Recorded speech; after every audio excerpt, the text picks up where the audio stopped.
8%, 7.5%. Yeah. And Amazon was the other one. Amazon's up 4%. We should be getting, I think we're like 2 months off of Tesla getting an IPO. Not Tesla, SpaceX. SpaceX, yes. It's relatively soon, I think. Here comes that outside day stat. Another 80 cents. Did not expect that to come in that fast. Yeah, down to That's 368. 4 minutes into open.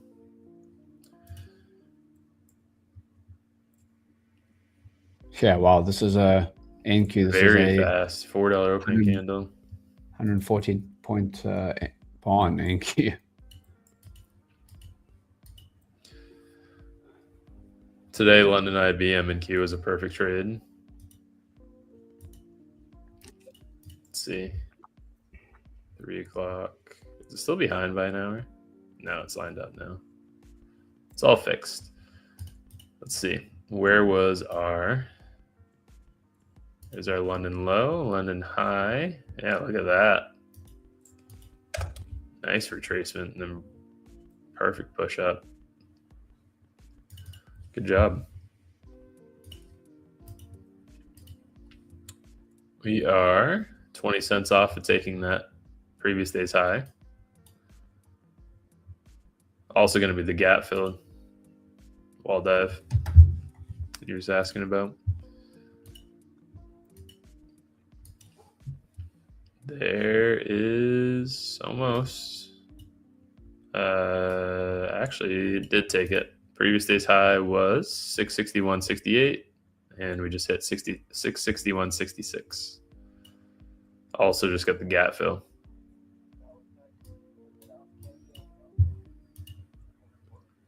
Very good. Nike said, I'm using Tradeify Sim Funded. Tradeify and Lucid are about the same. They are my 2 favorite firms in the space right now. 100%.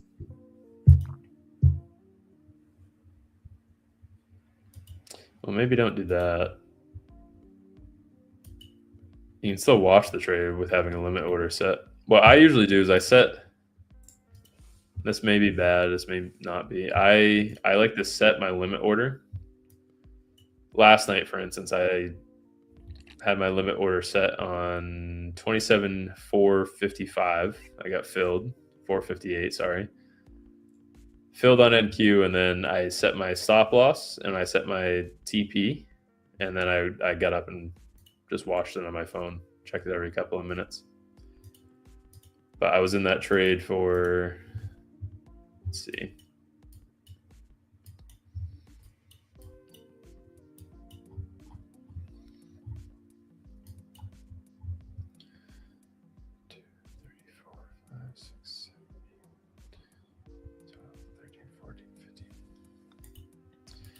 Hey, I still struggle doing that too. A question for anyone that didn't hear that or see that.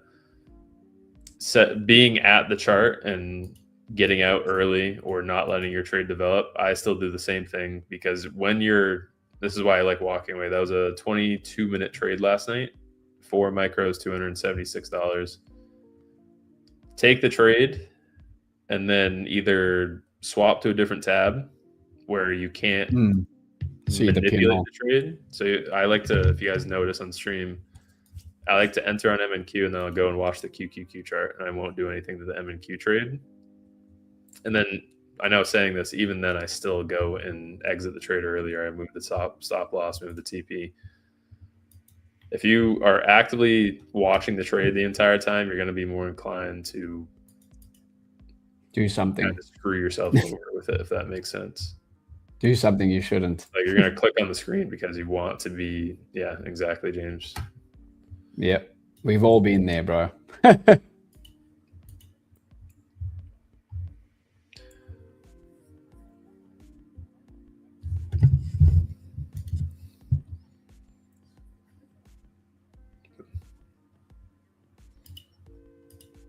at that from Steve.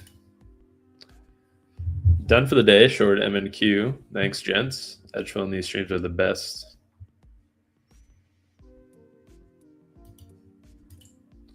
It happens. Good day. Jimmy said, Zink, what accounts do you like at Tradeify? I like the 50K growth accounts or the 50K select. I still really like the 25K accounts. I really like the 25K accounts, just so everyone is aware. I'm not using those anymore. But for me personally, I have developed enough with trading that I can start sizing up a little bit with the accounts. I'm getting more comfortable with adding size into positions. Again, like last night, I had a 4 MNQ trade. A couple months ago, the max that would have been was 2 MNQ. Previous day's high, retest to go higher. It's a difficult read because typically for FOMC, whatever the close of FOMC is, you inverse that 80% of the time on the following day. FOMC closed flat, so I don't know what the read for that would be. We had FOMC, came out 659.70. We ended up closing the day at 661.67, so slightly bullish.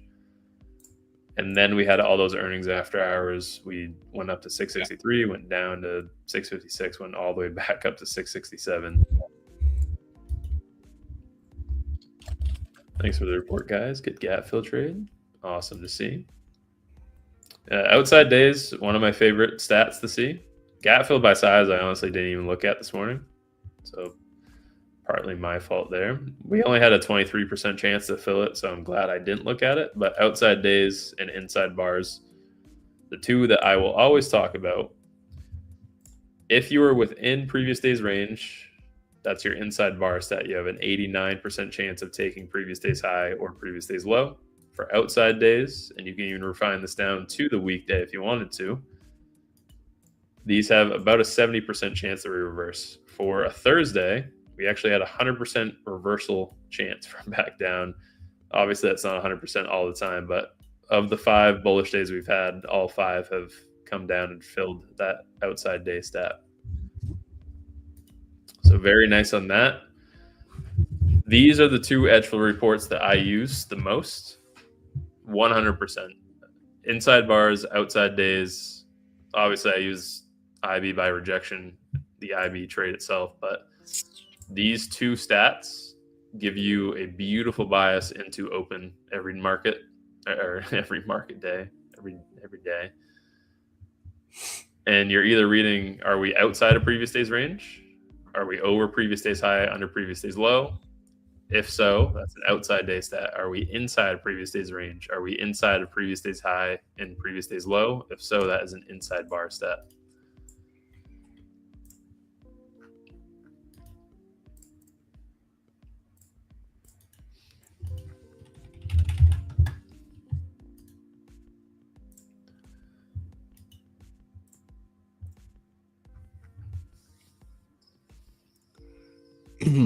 YM's trying to hold up, whereas ES and NQ tipping over. Yeah, Q's with a $5 opening red candle. I haven't seen that in a very long time.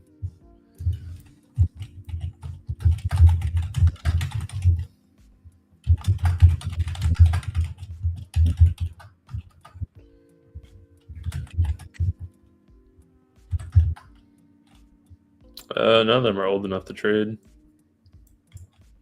They're all in high school still. Who's that? Your...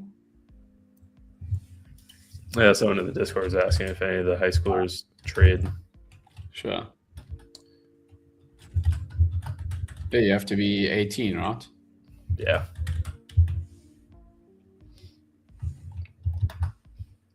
Yeah, I'd love to teach anyone how to trade. That's what I do every day. James as well. Yeah. This market can't be too bearish, but today they look weak. It's a really difficult read on this is why I don't typically like to mix higher time frames and lower time frames. Higher time frame is remarkably bullish, and if you're familiar with how patterns usually play out, this is just consolidation to most likely go higher. We had a run of 12%, had to stop at some point. Now we're consolidating sideways, most likely for another run. I say this stat all the time: 80% of the time price is trending in one direction. It will continue to trend in that direction. Only 20% of the time will it reverse. So the higher time frame trend is remarkably bullish. What that's going to present is anytime we do have a dip like this is a $5 red opening candle. I'm not saying that we're going to be bullish today, but either later in today, later into the afternoon. You can see it happen Tuesday this week. It happened Monday this week. It happened Friday last week. It happened Thursday last week. Anytime that we had a bearish stat for the IB, it was bought back up immediately because of that higher time frame analysis. Thursday last week, we had a bullish IB. We had a double break because some news came out. We went from 655 all the way down to 645, a $10 drop in 45 minutes. We gapped up and broke previous day's high before the following day's open, before Friday's open. So it's difficult mixing higher time frame analysis and lower time frame like today, but if I had to put money on it, I would say that this $5 drop is probably going to get bought up after the IB breaks today or into market open tomorrow. We'll have a gap up and probably make a new all-time high. When price is going to trend, it's going to trend when it switches bias. You're going to know it. And right now we're above yesterday's lows, so we're technically still making higher lows.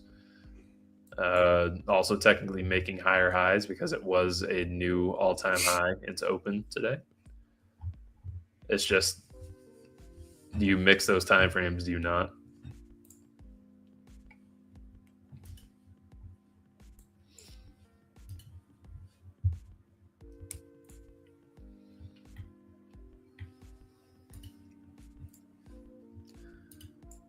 Without these indicators, this is another question, James, for both of us. Without these indicators, would you be screwed in this market right now?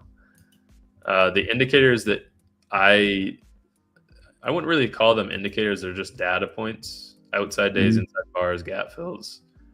I would, and I say this all the time, I know that both James and I are partnered with Edgeful, so it's a little biased, but I would not be as successful as I am right now without the stats from Edgeful.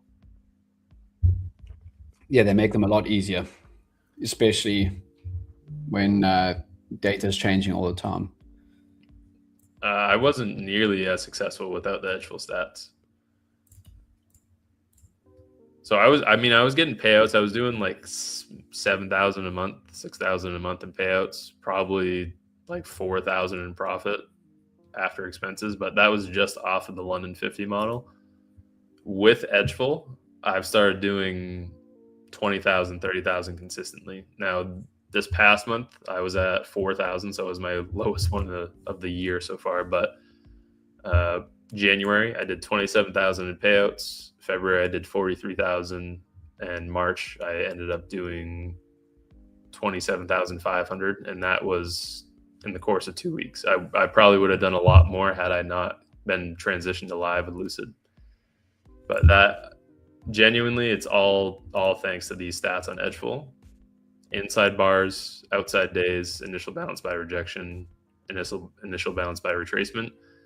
Without these, I wouldn't be able to have the added confidence in any of my trades. I agree.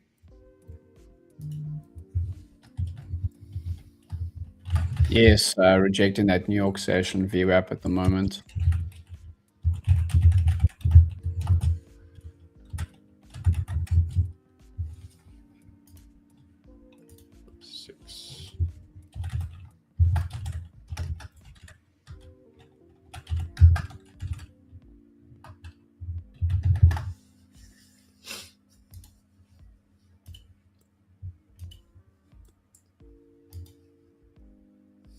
So we do have a bearish IB to start. We don't have any data or catalyst that should inverse this that rapidly. So it's probably going to be a bearish IB for the rest of the day.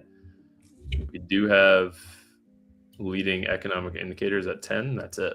This one isn't really that significant of a data point. Also, Andre made a great point on this yesterday. I don't know if you have any insight into this as well, James, but Sure.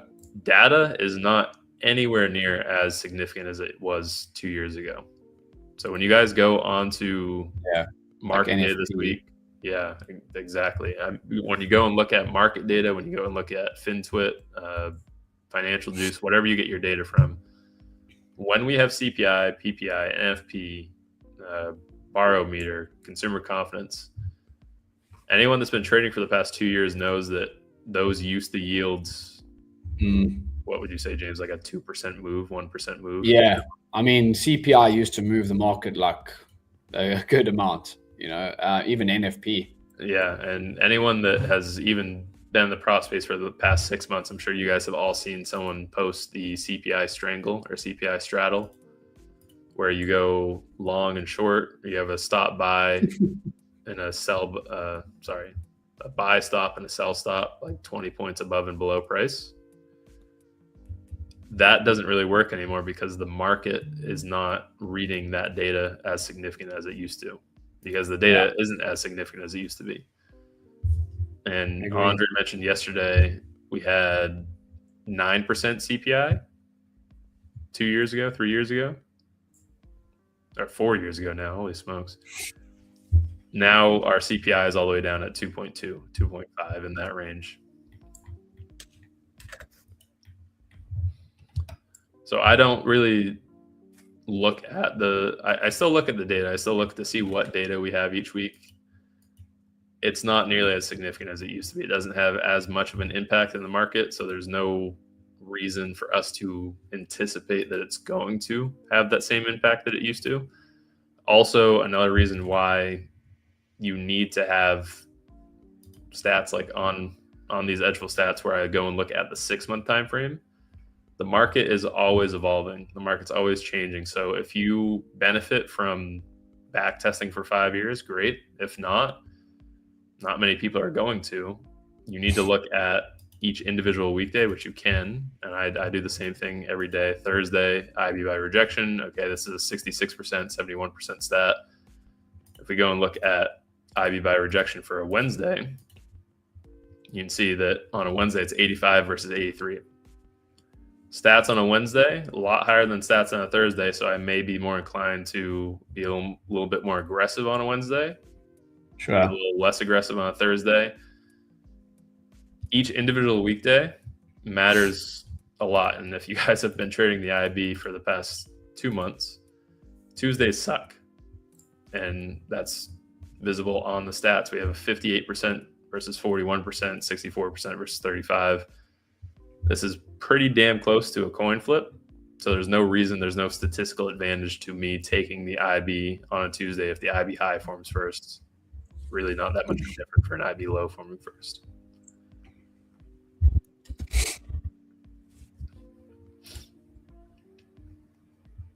Yeah, I agree. Like even when I first started trading, like 7, 8, well, I started trading 9 years ago, but like 8 years ago, people would wait for NFP and be like waiting to see a move. And now it doesn't really do too much.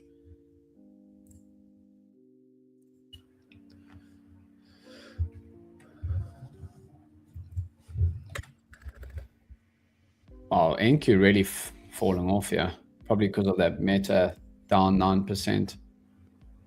And Microsoft's also giving up gains here, down 4% as well. Google also pulling back down 5.6. It was up 7.5.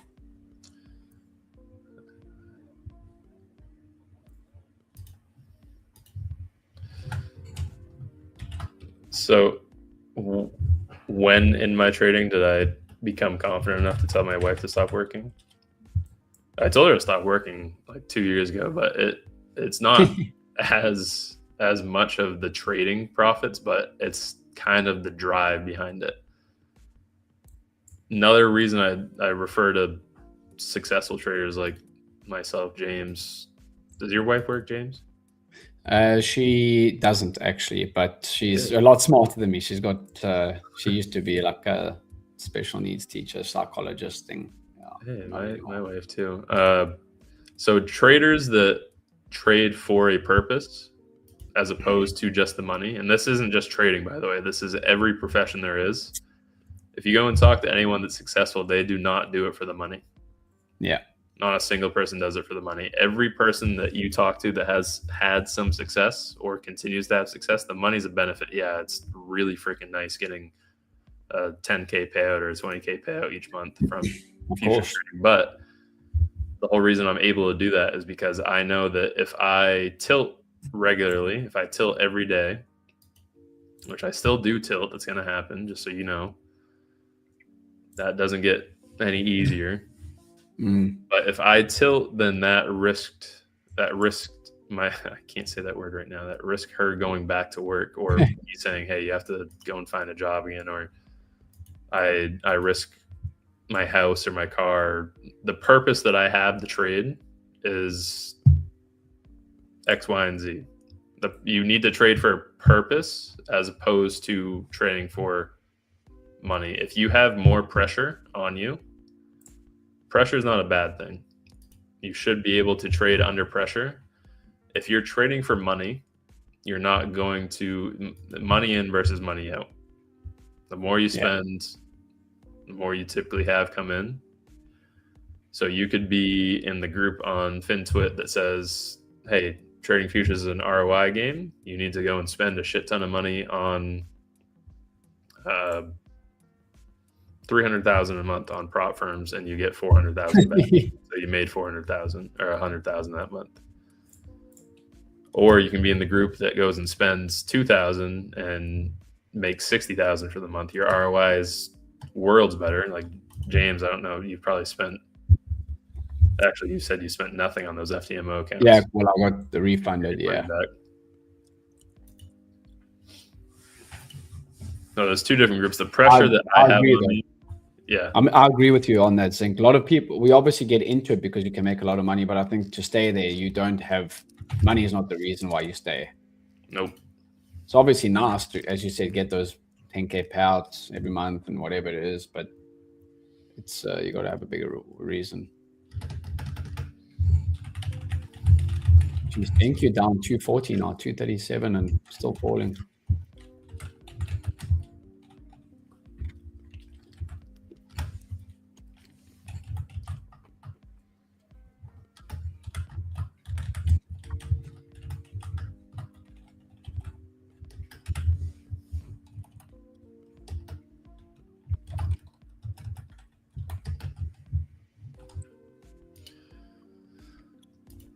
Holy free fall right now. What is going on?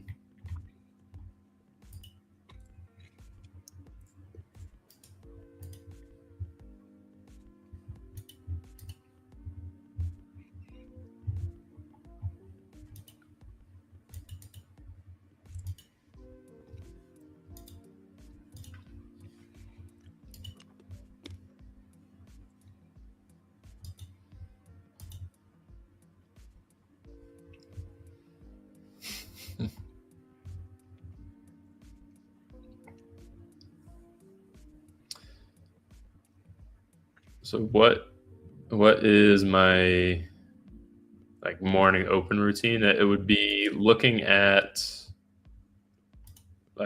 everything that I have bookmarked here: the gap fill by size, inside bars, outside days, and then IB by rejection for the day. So I go and look at, and James, I know you do the same for pre-market prep too. I don't go and look through all the edgeful reports. I have pretty much two that I look at each day into open. So it's the inside bars or outside days. Those are your two outcomes. You're either gapped out of previous day's range, or you're gapped into previous day's range, or you're still within previous day's range. And then refer that to gap fill by size. So if we have a bearish gap, so let's say we have an actually just use today, for example, we have a bullish day, bullish outside day, we have a 70% chance to reverse that back down.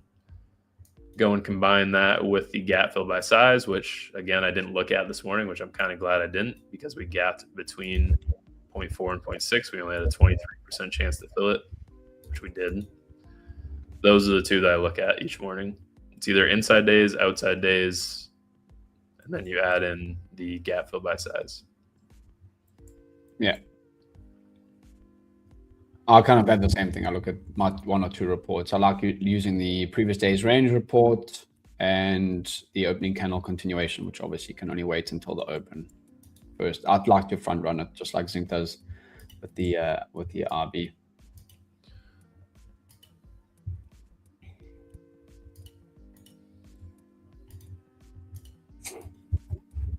Yeah, well, this is setting off quite aggressively, bro. A big owly bar down. Aggressive. Why do I get up so early to trade? Your brain takes an hour, usually, actually a little bit more.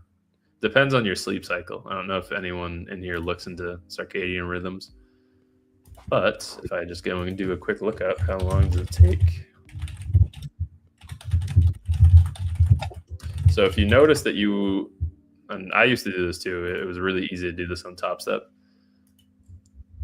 Go into images. It should show your sleep cycles are how long is an adult sleep cycle. I used to do this on Top Step. I'd wake up at like 3 in the morning and I'd take a trade just for the hell of it because I wasn't thinking. Adult sleep cycle.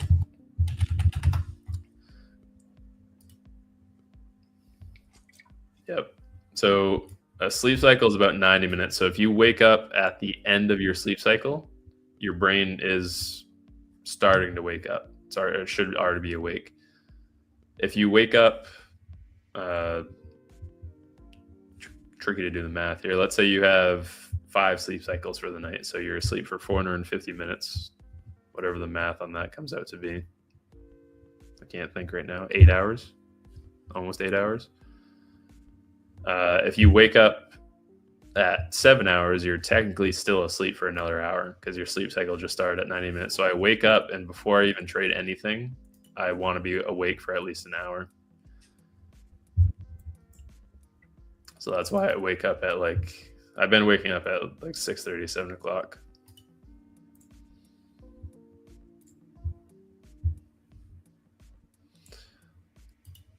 Yeah, I used to wake up in the middle of the night, and when I trade on Top Step, you can trade on your phone with Top Step X. Nice. I would wake up and I'd look at the chart and I'd be like squinting my eyes at it. Oh, I can take something right now. That'll be a quick X amount of money. Then next thing I know, I'm awake for the next 2 hours trying to revenge it. Yeah.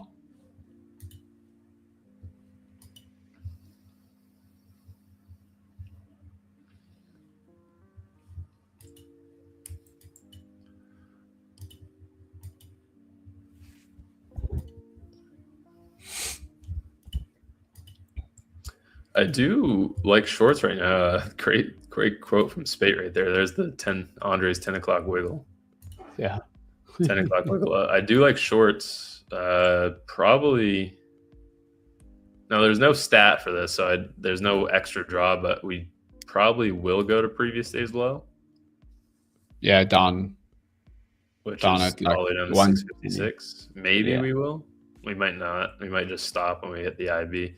But what I did say right to open today with Thursdays, we wanted to see the IB high form first, which it is right now. That was our higher rate of success. Yeah, you are freezing again, James. Your eyes are stuck closed. Oh, dude. He explained it yesterday. It's because of the war going on, the conflict. Yeah, it's pack. It's something to do with the packet loss. I had the guys come again literally like an hour and a half ago. Dylan Williams said, circadian rhythm is such a real thing. Even only drinking caffeine 60 to 90 minutes after waking up makes a huge difference to sleep/wake cycle. I've seen melatonin release in the evening. Yeah, I used to not sleep very well at all, and I started looking into it quite a bit. Even my wife put a lot of emphasis on this too, but not having your phone next to you when you sleep interrupts your circadian rhythm because the frequency waves that go off your phone.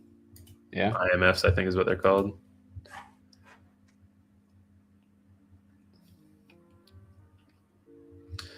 Andre said, IB by rejection plus size is only around 53% chance to break the low. For the size of the one today? I don't think I've ever looked at IB by rejection plus the size added in, but let's Are you sure you're not looking by IB by retracement? Because this is over 0.09. This is showing a 66% chance we're going to break the low because the size of the IB right now is 1.03. I usually just put in any size. It's more than enough refining for me. We're getting a 10 a.m. reversal. I don't know how many people are familiar with ICT, but that's also a significant kill zone. I think it's the correct term.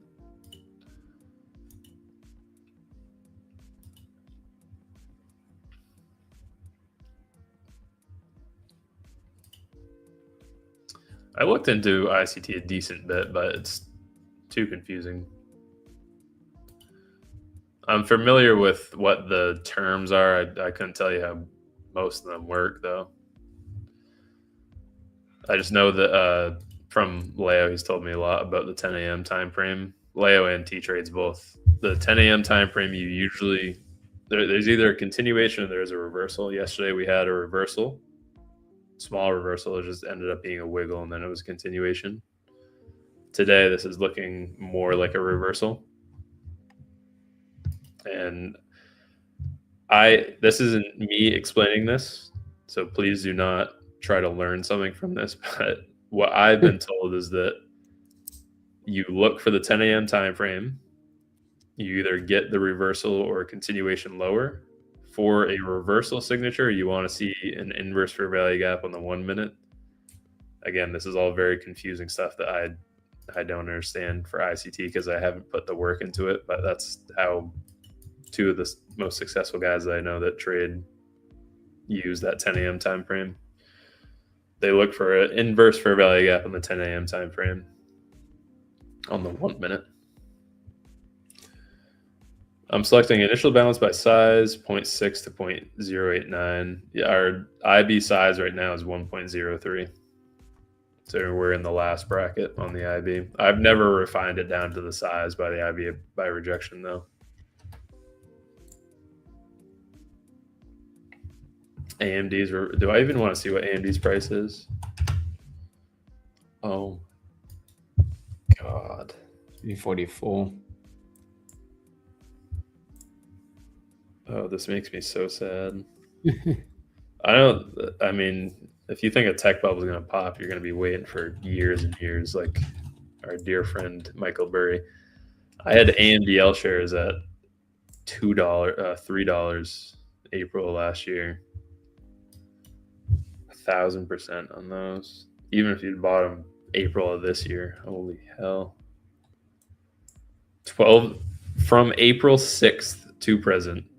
Past 24 days, $12 up to 33. That's a 200% increase. My God.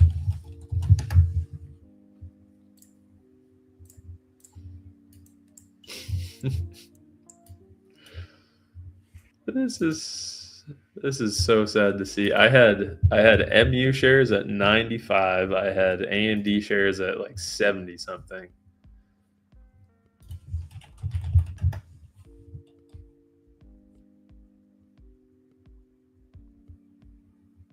Last May, I had Soxel shares at 14. 12 to 14 were my two ads. It's at 120 now. That is devastating. Well, hopefully we get those individual stock futures here relatively soon because I am eager to go and trade those.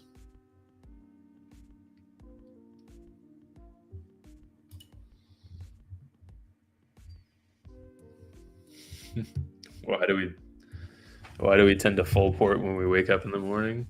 I think it's a phase that everyone has to go through. It's exactly what I just said. Your brain's not awake. So you're not rationally thinking. Like, what happens when, this will be a good example for it. How many people in here have had, I am going to take the IB today, Nico. I just have to wait another like 15 minutes. 10:23 is my entry. How many people remember getting woken up by your parents abruptly on like a Saturday, Sunday morning, saying that you have to go do something in 30 minutes and you have no idea what's going on?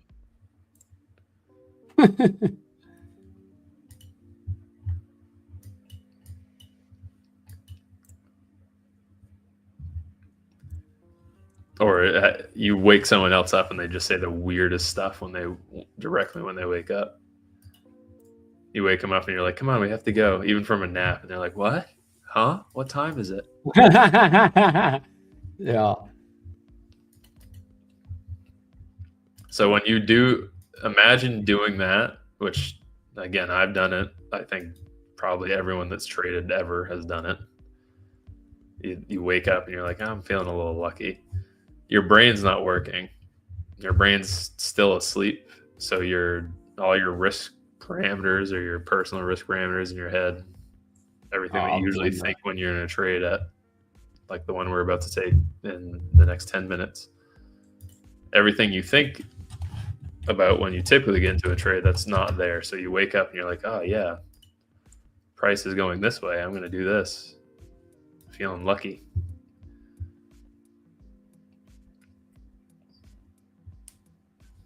Everyone's done that at one point or the other.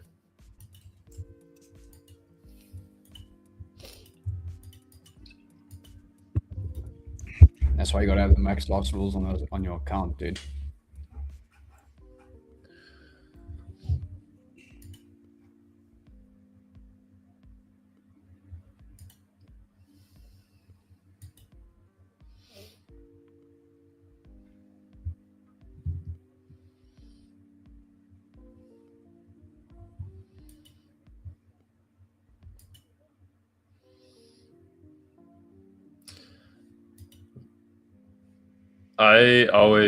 That's why I try to walk away from the screen.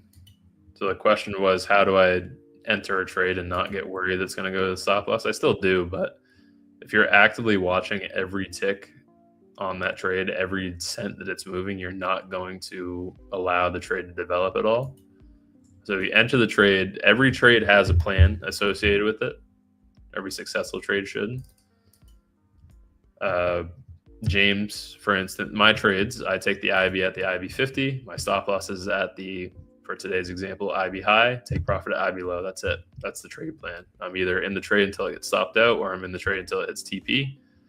Now, I know I'm saying that without being in a trade. I still do alter it because I have human emotions involved. I'm sure, James, you do the same thing with your VWAP trades. Yeah. You enter your trade, you say, I'm going to take profit when it climbs X amount above VWAP, and then you end up taking profit like 20 points before it hits your full TP. Still happy with the profits.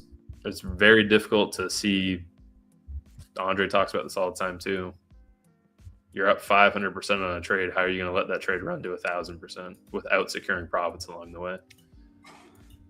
So it's very, very, very difficult to allow a trade to run to full TP unless you either get knocked out or you're so incredibly confident in the trade running to full TP that you don't adjust it at all. 26,900s. I don't think we're going to get that low today.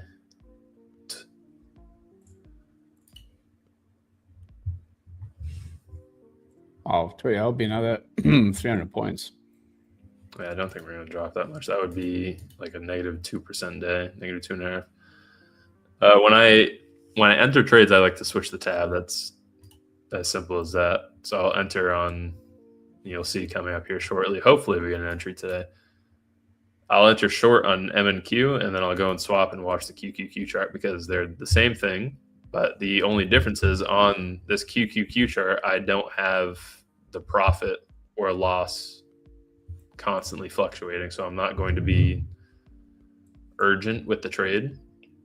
Unfortunately, on Tradevate, you can't change the colors of your profit or your loss. It's green or red.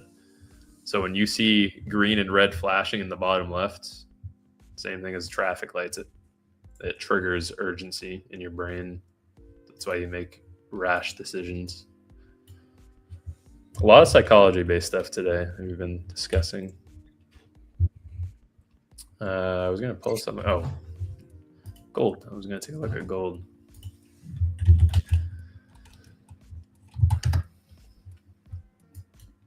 Could take a short on gold today.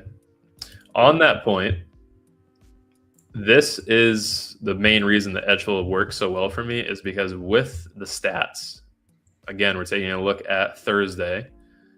For the IB by rejection, my stress in the trade is not based on the chart anymore. My stress in the trade is based on the numbers. I don't have any stress within myself because I know that these numbers statistically should play this amount of time, or this amount of time. 71.3% of the time, I know the IB is going to take the IB low when the IB high forms first. 66.6% of the time, I know the IB low forming first is going to signal an IB high breaking on a Thursday. For today, we have the IB high form first. We have the IB low form second. I know that 71% of the time, the IB low is going to get taken first. That's where my stress is on the trade now. I'm no longer stressing about the trade going up or down because I'm not guessing on the chart. I know that it should go to this price target because this is what the stats is telling us. These are what the stats are telling us. That's a good one, Mr. Smith. I know our dermatologist that constantly makes rash decisions. Could maybe get another IB25 entry. I know I always say that I don't enter at the 25. That's Dan's trade. But it's lining up decently well for us right now.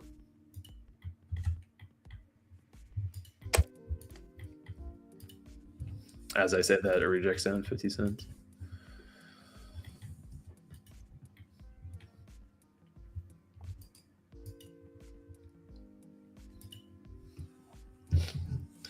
Uh, 423 Globex gap. Are we headed there? I don't look at gaps that far out, so I wouldn't know. Oh, that's, yeah, it's a week ago. The only gaps that I look at are the day-to-day ones. That's it.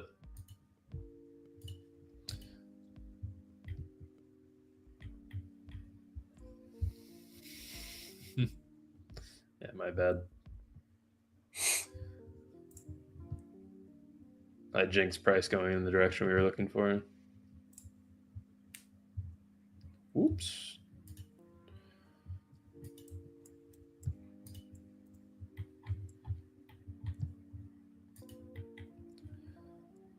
Yeah, I'm still watching here, I think.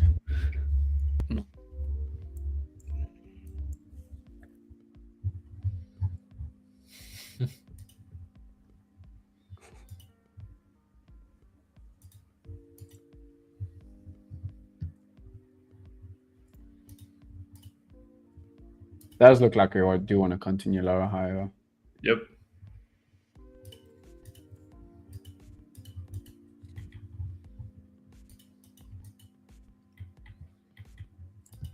I wish we did.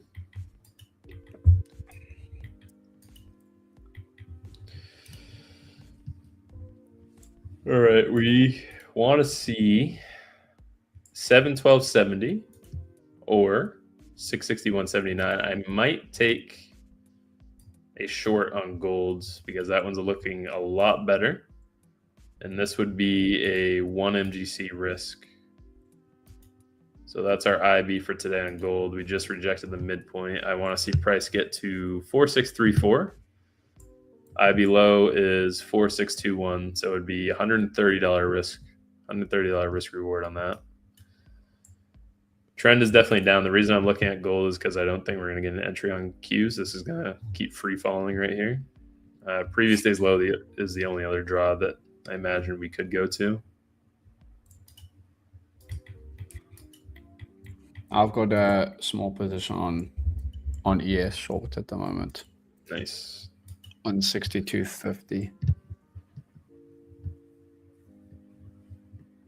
Nasdaq's, well, 170.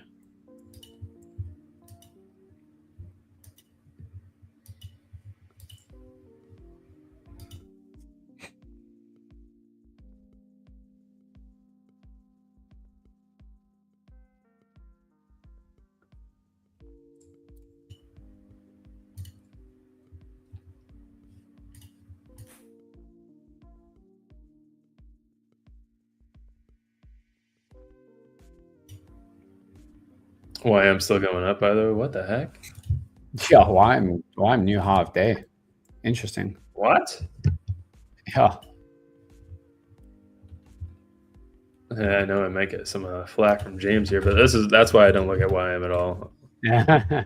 If you're looking at YM, you are clinging on for dear life to longs. Yeah. And then as soon as you buy it, it reverses. No, I do not look at YM at all. Brian said Zinc MES looks more plausible. Yeah, it's a lot closer to the 50. Yeah, that's why I'm trying a short on it. 7/12/57. We have 11 minutes for the IB. Yesterday's a decent example of it. If gold closes over the 50, I'm not going to take it. We still have 11 minutes, so notice I'm not jumping into the trade quite yet. Gold, I have a love-hate relationship with it during New York. If we look at the stats for gold today, for Thursday, we have a 63% chance, so I guess it's not that likely. The IB is still forming. We could definitely go and take a new high. This one's a pretty low risk, at least. It's $130, 13 points. Ideally, I'd like to trade it on SPY, though. Would be a little bit better. Feels like gold at least wants to take out open first. I honestly couldn't tell you what gold likes to do on a regular basis. I don't trade it during New York enough. I do like trading the gold IB overnight, though. That one usually works out decently well for me. New York gold just does not agree with. She doesn't like me. Doesn't agree with me.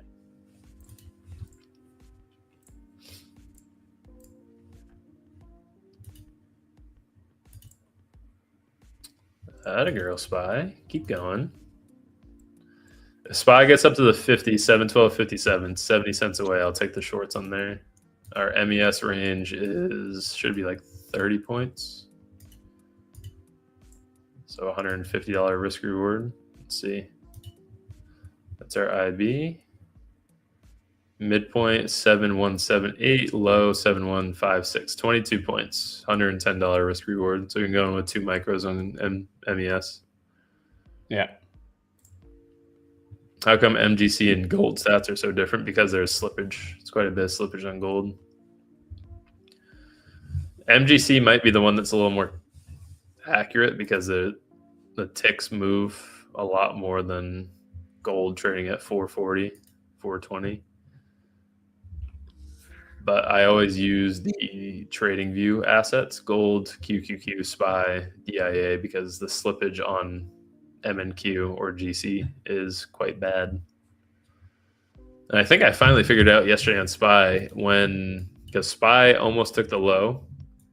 SPY actually did take the low a lot earlier than MES did. MES finally took the low like 2 minutes after SPY, but SPY can move 10 cents without MES or ES moving a point.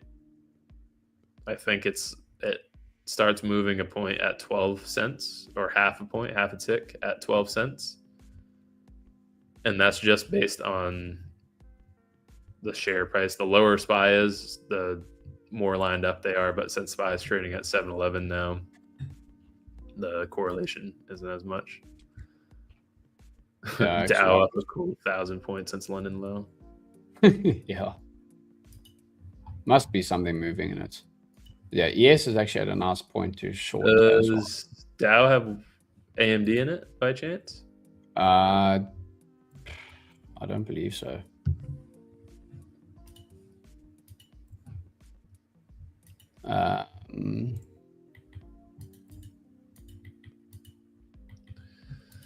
No, it doesn't look gold's like not looking too bad now. We got 7 minutes left on it.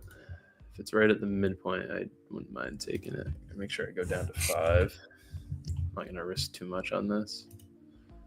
Come on, SPY, a little bit more for me. Just a little bit more. Yeah, I got my stop way up near opening, near previous day's highs. I'm gonna put a sell limit in for 2 MES at the 50.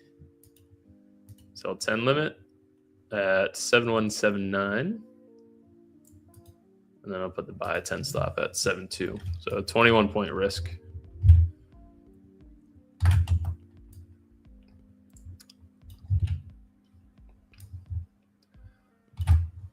We'll see how this goes.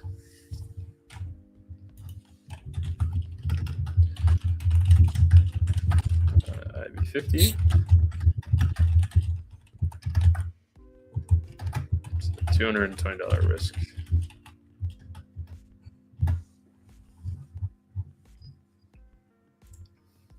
It's a limit sell, by the way, so that wasn't a market order. Zara Trader said DAX was crazy fun today.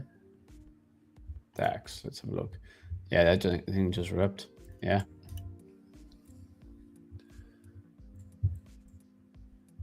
I might avoid gold. The stats aren't really that good. 60, what did I say, 63%? Yeah, 63.6 isn't really that ideal of a stat for a Thursday. Last Thursday it won. Thursday before that it won. Lost. 1, 1, 1, 1, lost. Maybe we could take it. Maybe thinking a little too much. I'm good with the MES one.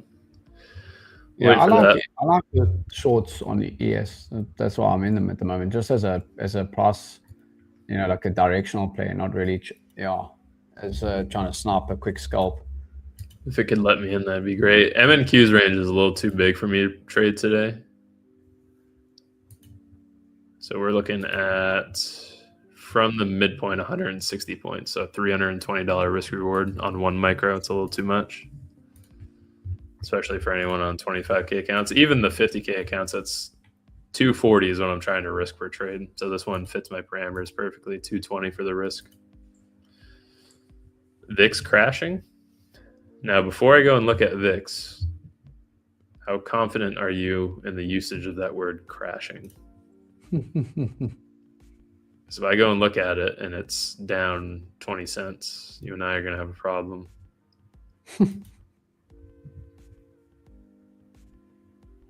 I know this is delayed still, but I wouldn't really say crashing for that.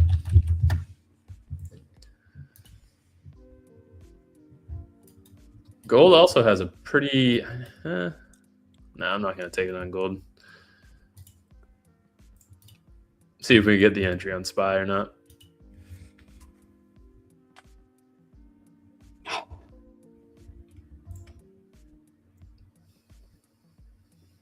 Yeah. I would have liked to get a better price, but I'm just playing the directional placing. That's my yes at the moment. Sorry, I missed your question, Sam. Did you get a new account? Yeah, I ended up losing the other Lucid Live accounts last week. So these are the Lucid Max, which is a move to live.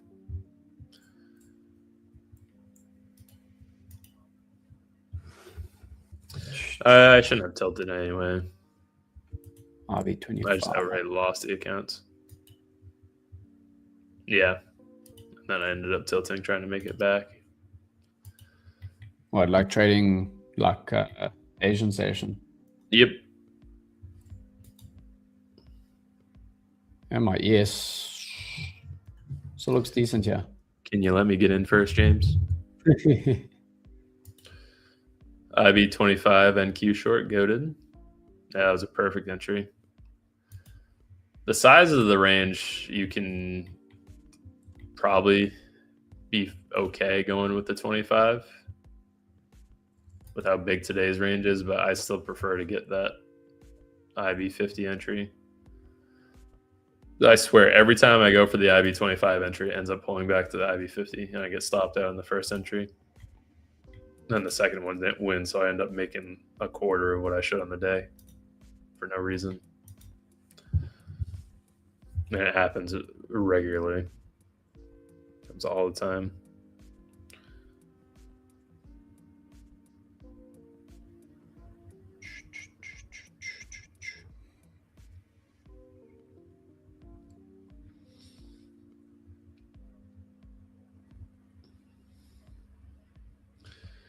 My first payout was, geez, I don't remember. It was from Top Step, funny enough. And it was, I can't remember the date on it. It was 7,500 from Top Step. I think it was like 2.5 years ago, 3 years ago. That's a big first payout, bro. Yeah, it was incredible.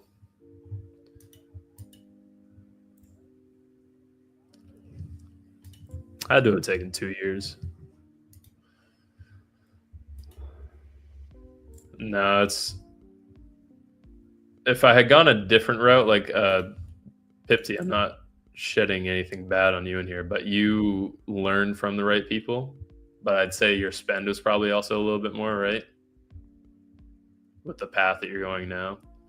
When I started, when I started trading futures, I was working as a part-time. I mowed lawns at a rec department in my college town. That's what I was doing. So I didn't really have money to go and blow on evals. So I had one set of 5 accounts. I had 5 accounts that I traded very respectably for several months. And I think if you guys remember, I don't know how many people in here might, Top Step used to do 90% off discounts for the evals. So I was paying $450 a month for those accounts. That's why I was going so slow. And that was on the old Top Step dashboard. I can actually, I'll log in off screen so you guys I can get all my numbers right. Top Step OG dashboard, the legacy dashboard. If I can remember my login.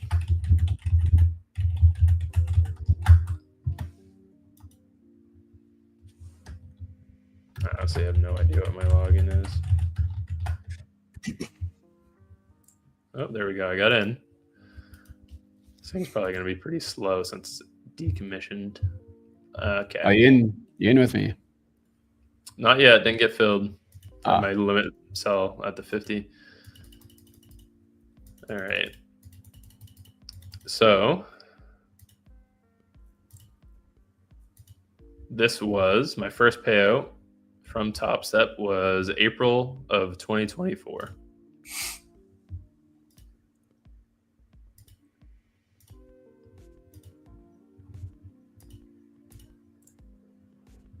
So it was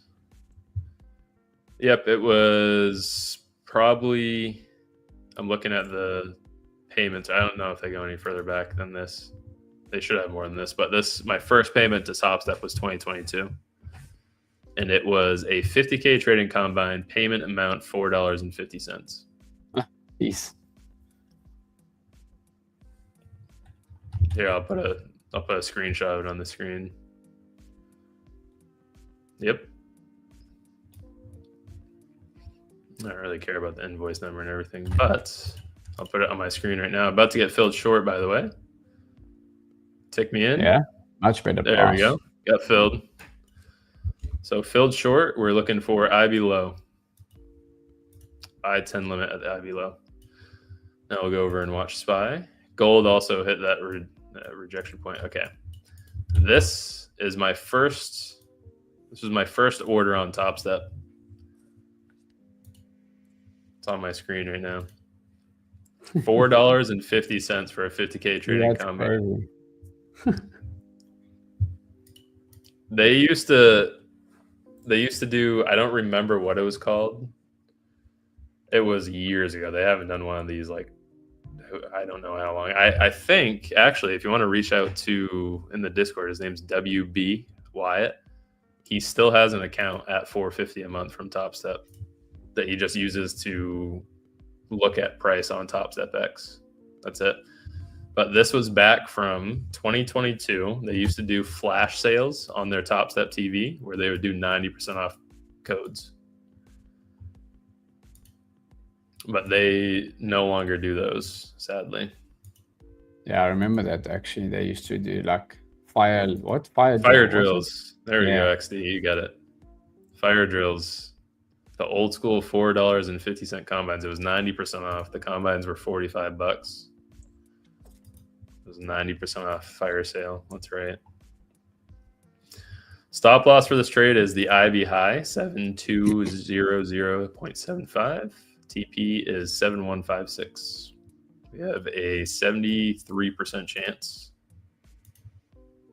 to go and hit the IB low for SPY. IB high form first on a Thursday, 75% likelihood that we go and take the low. That's our entry. Gold, hindsight, son of a gun. Gold would have been a really nice one. Especially if NQ goes and takes it here, that'd be nice. I'm going to try to refrain from going and constantly checking. Thanks, Chief. Read that as Chef for a minute. That was 2 years ago. I'm looking at the timestamp on it right now. It's 2022, March of 2022. And then I had payments from all the way then. I only have 20 pages. It stops at March of 2024. That was the last time I paid for them. I'm running a short. Sorry, I'm running a short on NQ as well with small size as well. Up 85 right now, halfway to TP. Yeah, it's looking good. What was your entry price? 178. My entry was 7179. Okay, nice. Exactly what I was saying though. Every time you don't think it's going to go and hit the IB50, it does. Nico said,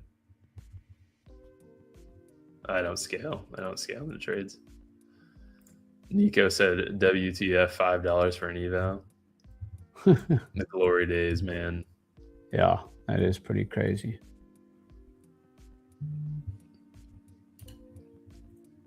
It was $5 until you passed it, and then you lost that discount.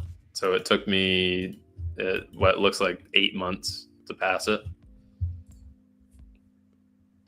I wouldn't have taken that long if I was paying the full $45 a month, but I was paying $22.50 a month for 5 accounts from TopStep.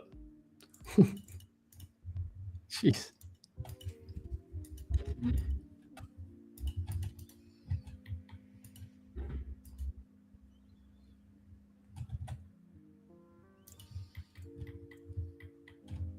Kind of funny.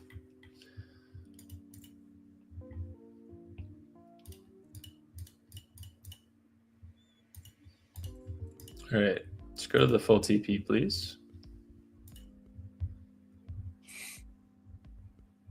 IB50, yes, goaded. That it is.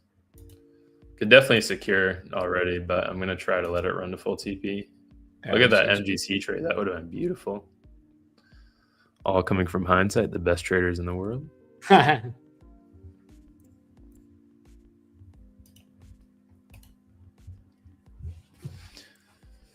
When TopStep first offered Project X, they had a $4.50 Memorial Day sale and 50Ks for those that were selected. I had those for a long time on Veterans Day. I remember I traded TopStep on Tradeovate when I first started. That was all that was offered with them. If Q's goes and takes the IB low, I'm going to secure the trade on SPY, just so everyone knows. I'm up a nice... was my entry on NQ here, Zinc, on the better price. I got a better price on that. So I'm up 50 points. I'm going to secure some here and try and trail. Very nice. Just right off the opening range low, as soon as it bounced. Now we look like we're flushing here, Zinc. Wow. I'll leave it on this tab.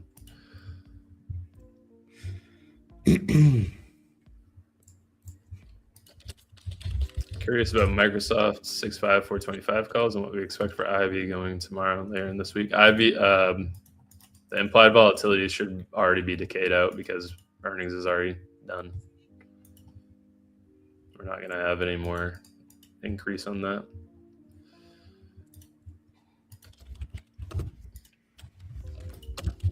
Again, if Q's goes and takes the IB low, I'm going to secure the trade on SPY because it just doesn't have as much of a draw when one of them's targeting the low and the other one's already done.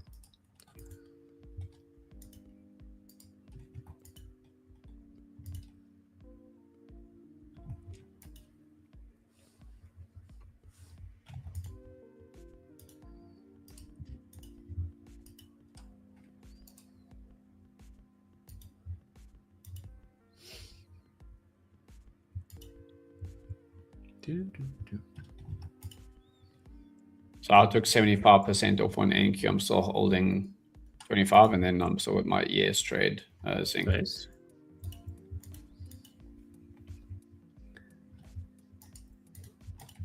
As long as Trump doesn't come out and say anything that screws me, I'm okay. If he could not take a bathroom break for the next couple of minutes, that would be fantastic. Bouncing off IB25.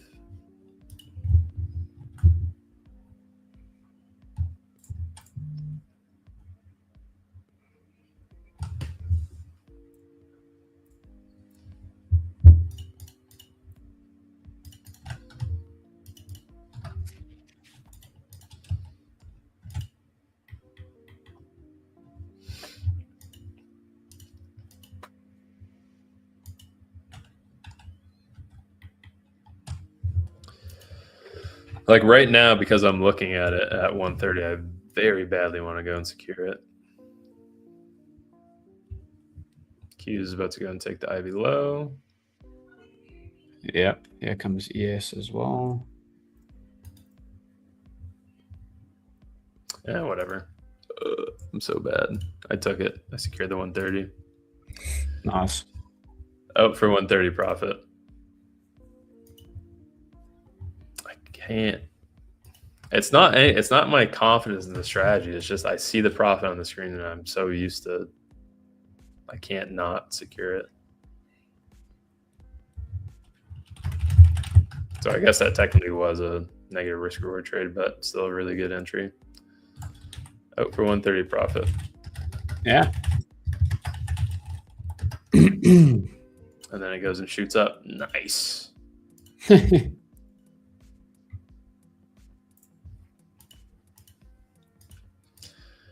That trade was 1, 2, 3, 4, 5, 6, 7, 8, 9 minutes. 9 minutes for 130 times 5.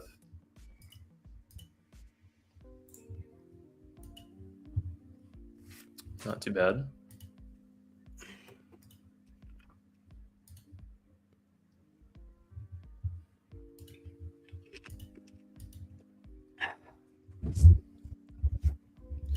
All right, I'm going to get up and go get some water real quick. I will be back shortly.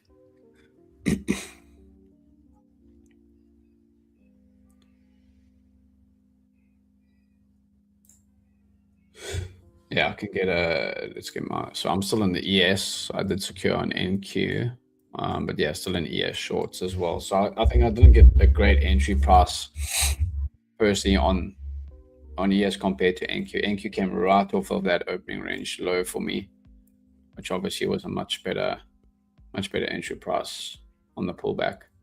Maybe it could have been a little bit more patient on ES.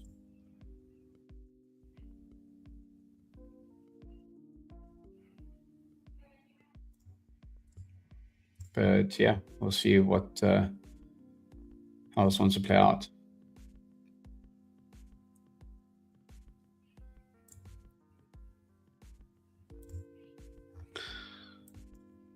So look, in YM's actually still moving higher through a week there now.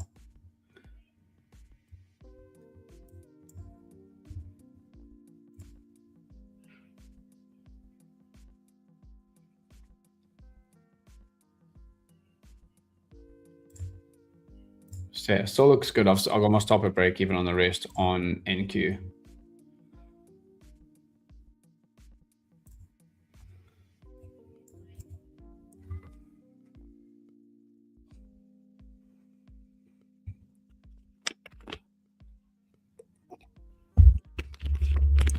What's your TP? Well, I took off a low day. I would like to get down to previous day's lows, extended hours. So down at 094, 20, so call it 27,100. I kind of hope the IB doesn't work today, so I seem like a genius with that TP secure. Hey, I need to take profits with too. I could go and make a post later. This is why I secured the IB instead of at the IB low.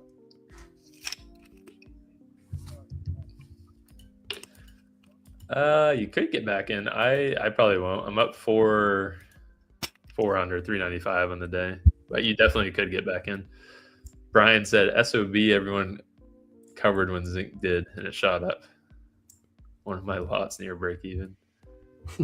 What's my win streak right now? Not very much.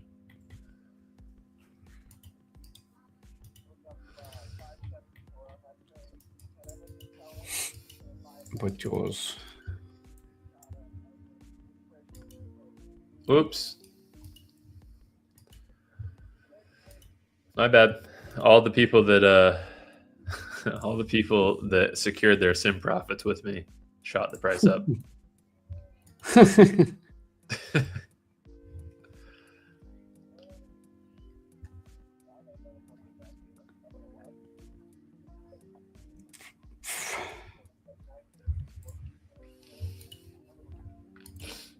Yeah, lock it up. You're up 974. Lock it out for the day.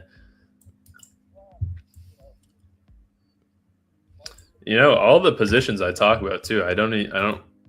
This is still a sim account, but it's halfway to getting move live again. There is no reason not. I mean, it's 400 times 5 accounts, $2,000 in the day.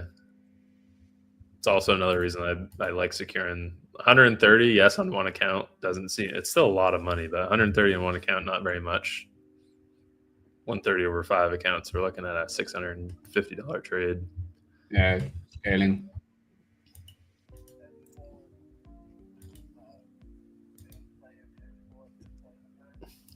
No, the only play on edgeful right now would just be the IB. It's still intact. You can still definitely take the trade, but I just secured it because it already had its reaction. If it doesn't, another rule that I've started implementing is if it doesn't take the trade by 11 o'clock, if you're still stuck in the middle of the IB by 11 o'clock, then it's probably not that good of a trade to go and take. And then one other stipulation as well. This one's a little tricky. If price is a couple cents off of breaking the IB low, had I taken the trade on Qs, I definitely would have secured it as well. If the price is a couple cents off taking IB low and it doesn't, and then it goes and reverses, don't take the trade or secure the full TP and just move on.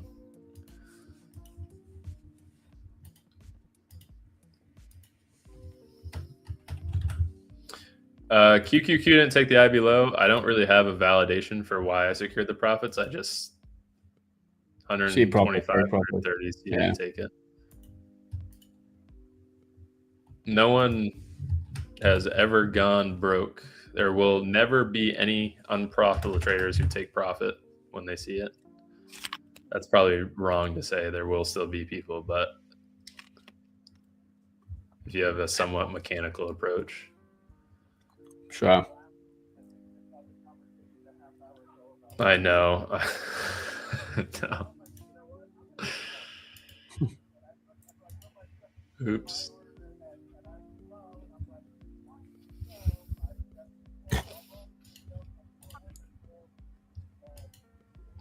Yeah, it's kind of. I see the issue there.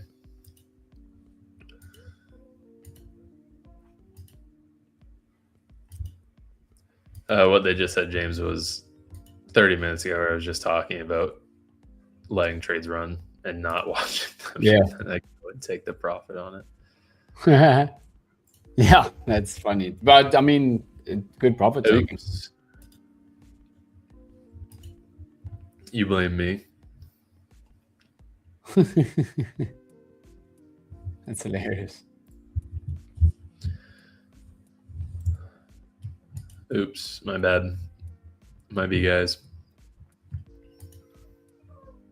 So I got tagged at break even on my trail on NQ, but I'm thinking of I'm just gonna watch to see what it does in the next 15, 20. That could be a real dick about. How did you not know price was gonna bounce there? Secure your profits. Oh, it was so obvious, man. It was so obvious. Like, look at it. You just know. Look, the candles are green. You should know it's going up.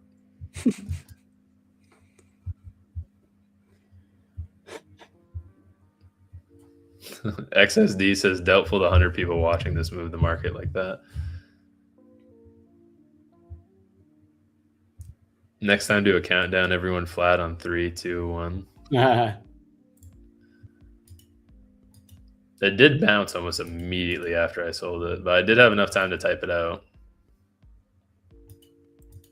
So it wasn't that fast.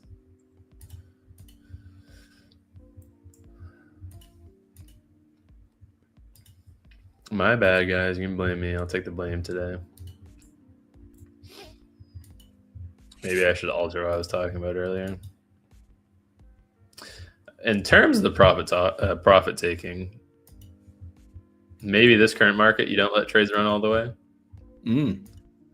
Especially when you are shorting, maybe. You can kind of say there was a bullish bounce on a 1 minute order block. Oh, you want to start whipping out the ICT terms, do you? Yeah, so James, there was a 1 minute inverse for value gap with a change of state of delivery, and we had the 11 a.m. reversal. I don't understand.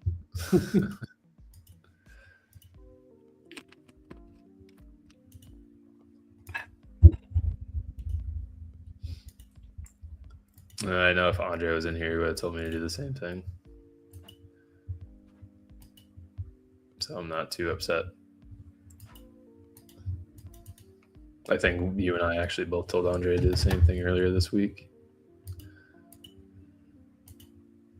I bet it's gonna play out still. Q's isn't anywhere near. Yeah, I actually still like the price that it's at personally, but yeah, we'll see. Peep AMD again. Don't do that to me. It's not doing that much today. It's pretty flat. That should go and take the IB high though. I used to once upon a time. I didn't trust Lisa Sue. Should have.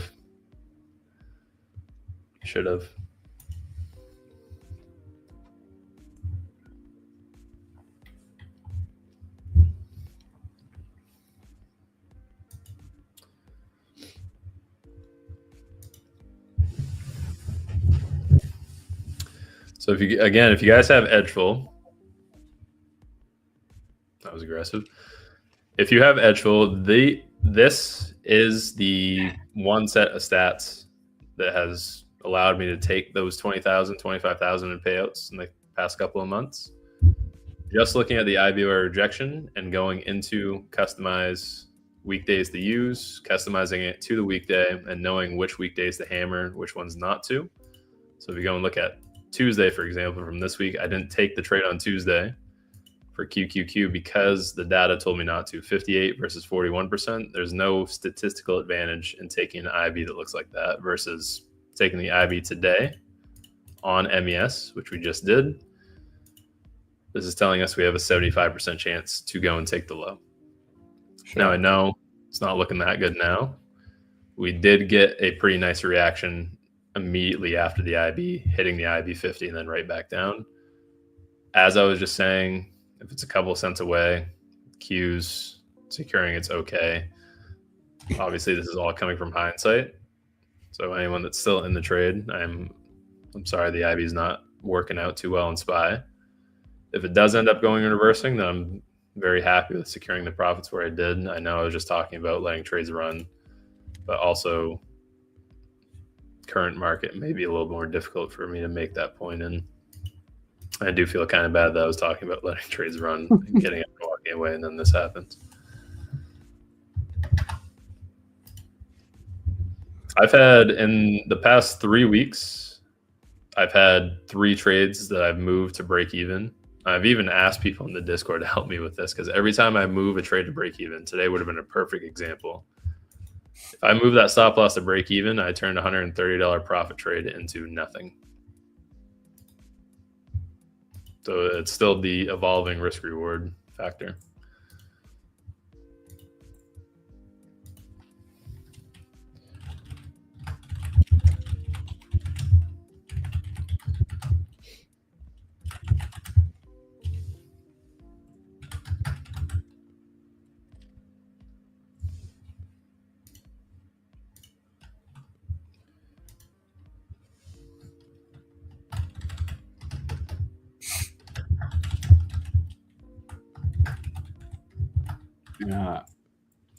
NQ. Yeah, so NQ tagged me at the rest at break even. I don't really like that. Should have probably This taken is all a of pretty it. nasty reversal back up. Yeah, should have probably taken all of it. All of it off.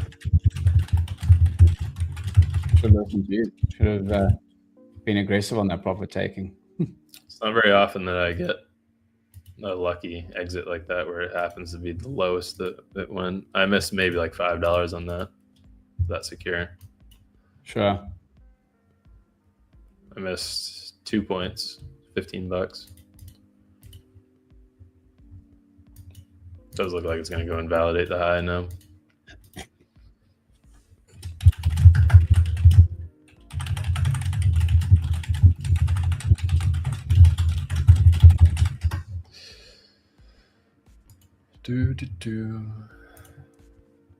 Bears trap. Did you take another trade earlier today or last night? I took the Globex IB from last night. 25% tapped on SPY. And I went over to M&Q. Had 4 M&Q. This is a $240 risk. I went in a little aggressive with this one because we had all the news coming out last night. Earnings were all bullish. Powell staying on the Fed board was all bullish.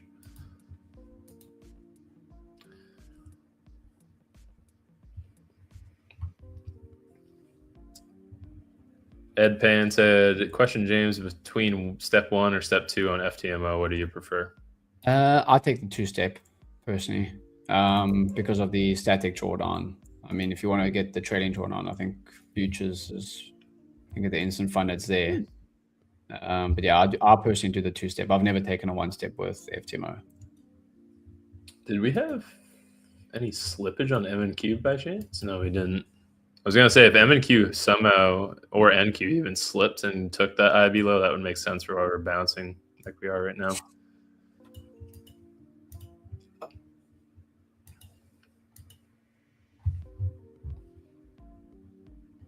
Let's see, MCL. Yeah, that one was pretty good. I almost took a new IB low, but that was, you had your entry below the IB, just based on if you take it or not. I don't know how many people would there. If you go with CFDs, the only advantage is static. If you go trailing with futures, the environment is way better. Yeah, futures has a lot better risk reward to it than CFDs. Yeah, potentially because the accounts are cheaper. Yeah. But I would say it's a little bit easier to keep your accounts on CFDs with the 2-step. Because you don't have to build up a buffer. I think the biggest advantage would be, so your risk parameters on CFDs, and please correct me if I'm wrong in any of this. Like if you want to make 200 on a trade, let's say you risk 200. You can somewhat do the same thing on futures, but the benefit to futures is that you can take a mini and let that thing run forever, and you could risk 200 and make like 4,000, which you could technically do on CFDs too, but sure, I think it'd be a tad bit more difficult. Oh, sorry about the IB right now, guys, but not too upset with my profit secure now. Can I please explain slippage? Slippage is between the parent asset and the sister assets. So technically NQ is the parent and MNQ is the sister, as well as any other smaller ones. I don't know if there's anything smaller than MNQ. So MNQ is based on NQ. Technically, they're all based on QQQ because these were a thing before futures were. Futures were originally just for like grain and non-tradable digital assets. So like grain, cattle, poultry, stuff like that. For QQQ, this is the same as trading NQ or MNQ. The only thing is on QQQ, it's a little bit more accurate because there's a lot more volume and it's shares that are traded 24/7. For MNQ, it can possibly slip up. I've seen it slip up to like 12 points before, if not a little bit more. And that is just the divergence between the parent asset and MNQ.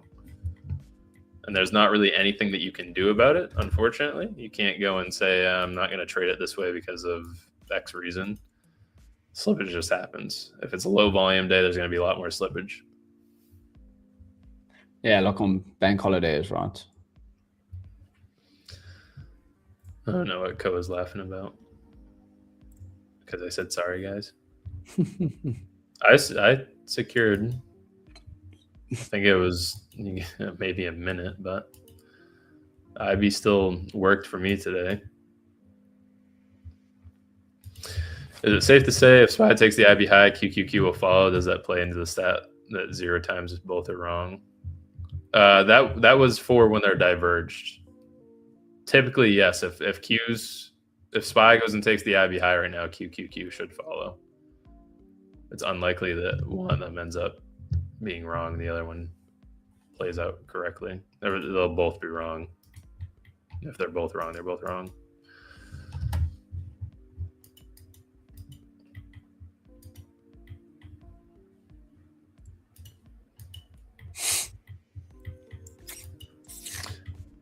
NQ back at daily VWAP now, so I'm interested potentially. Could still reject. The FOMC flip is based on how FOMC closes. Yeah. See, there you have it. Shrinkage does happen. What's going on, rather be? FOMC closed bullish yesterday, so we should have had a bearish day today. I did touch upon this a little bit at the beginning of the stream with macro timeframes, although I don't really use them.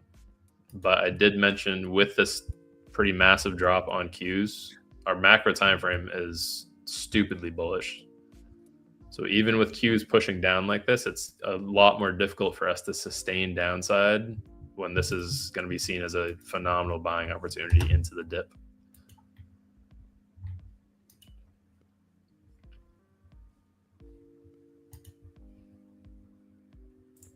Yeah, I mean, I don't really have a reason behind why I secured those profits where I did. It just happened to be a very good exit.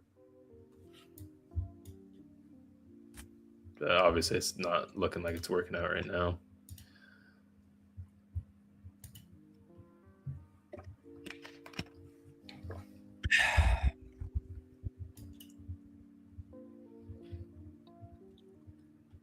Is that over daily VWAP now? Yeah, it's like NQ slightly over daily VWAP now. Yeah, daily VWAP. 350. Yeah, 355 daily VWAP. Wow, it's pretty impressive. Yeah, what a pivot. Yeah, off those lows. All right, guys, we are at 11 o'clock. Secured our profits early. Thankfully, it ended up playing out perfectly today. Yeah. Not really sure how I should go and recap this, but I apologize for anyone that may have missed that. Anything from you, James, before we head out? Yeah, I'm good. If you're good. There you go at the same time. Very nice. All right, I will see you guys next week. James will see you tomorrow with Andre. I'll be on tomorrow. Have a great rest of your Thursday. Peace out, guys.